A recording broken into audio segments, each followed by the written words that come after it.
జనసేనలోకి కీలక నేతలు పవన్ వ్యూహం ఇదేనా? ఆంధ్రాలో కూటమి అధికారంలోకి వచ్చాక వైసీపీలో చాలా మార్పులు జరుగుతున్నాయి. పార్టీలోని కార్యకర్తల దగ్గర నుంచి కీలక నేత వరకు అందరూ రాజీనామాలు చేస్తున్నారు. తాజాగా ఒంగోలుకు చెందిన మాజీ మంత్రి బాలినేని శ్రీనివాసరెడ్డి కొంతకాలంగా జరుగుతున్న ప్రచారాన్ని ఎట్టకేలకు నిజం చేశారు.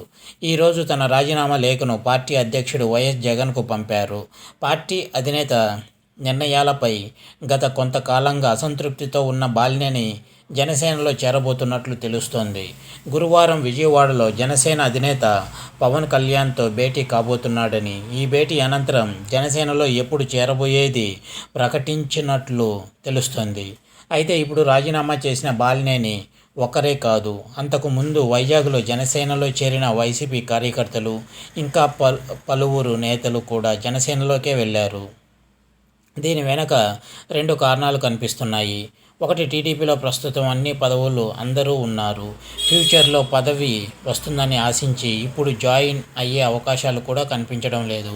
ఎందుకంటే గత ఎన్నికల్లో టీడీపీ, జనసేన, బీజేపీ కూటమిగా పోటీ చేశారు. కానీ ఇందులో ఎక్కువ స్థానాలు టీడీపీనే తీసుకుంది.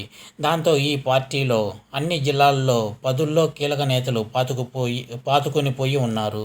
వచ్చేసారి ఎన్నికలు జరిగి మళ్ళీ కూటమి అధికారంలోకి వచ్చిన పాతవారిని తప్పించే అవకాశం లేదు.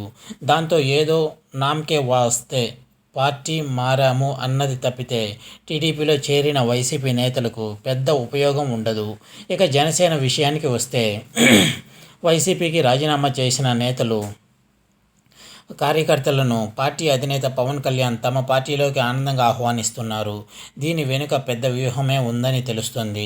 మొన్న జరిగిన ఎన్నికల్లో జనసేన కేవలం 22 స్థానాల్లోనే పోటీ చేసింది. దానికి కారణం పార్టీలో పెద్ద నేతలు లేకపోవడం, సరైన బలం కూడా లేకపోవడం. దాంతో 2 సీట్లకే కాంప్రమైజ్ అవ్వాల్సి వచ్చింది. అయితే ఇప్పుడు అధికారంలోకి వచ్చాక జనసేన పవన్ కళ్యాణ్ కొత్త వ్యూహాలకు పదును పెట్టారు.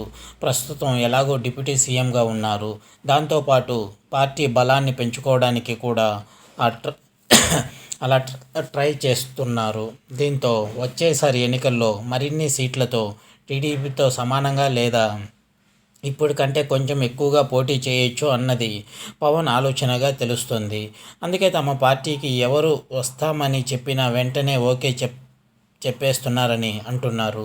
అయితే ఇది కేవలం జనసేనకే కాదు, పార్టీలోకి వస్తున్న వైసీపీ లీడర్లకు కూడా లభించే విషయమే. ఎందుకంటే వీరికి టీడీపీలో పదవులు వచ్చే అవకాశమే లేదు. ముందే చెప్పుకున్న పార్టీ పేరు మార్పు తప్ప పెద్దగా ఉపయోగం ఉండదు. అదే జనసేనలో జాయిన్ అయితే ఫ్యూచర్లో పదవి వచ్చే అవకాశం ఉంది. ఇప్పుడు పార్టీలో చేరి నెమ్మదిగా మంచి పేరు తెచ్చుకుంటే పార్టీ అండతో ఎన్నికల్లో కూడా గెలవచ్చు.